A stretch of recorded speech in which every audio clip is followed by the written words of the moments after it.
Magandang araw, Malacanang Press Corps. Pangakong salary increase sa mga kawani ng gobyerno, tinupad ni Pangulong Ferdinand R. Marcos Jr.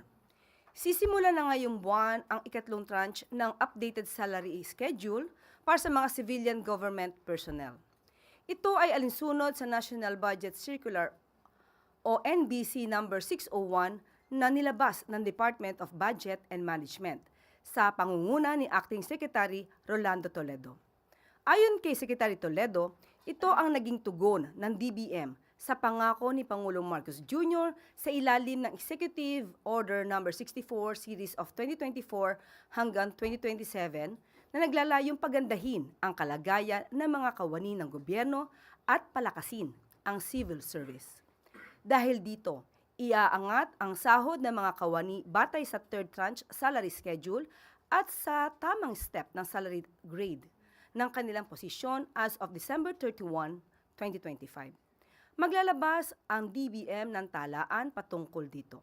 Saklaw ng NBC number 601 ang lahat ng civilian government personnel, regular man, casual o kontraktual, appointive or elective, at full-time o part-time sa executive, legislative at judicial branches ng pamahalaan.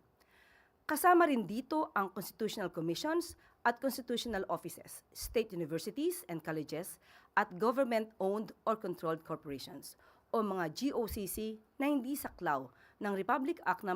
10149 at EO No. 95 Series of 2025. Naniniwala si Pangulong Marcos Jr. na nararapat lang mabigyan ng tamang pagkilala ang mga kawani ng pamahalaan na walang humpay na nagsisilbi sa bayan. Maraming salamat po sa inyong lahat.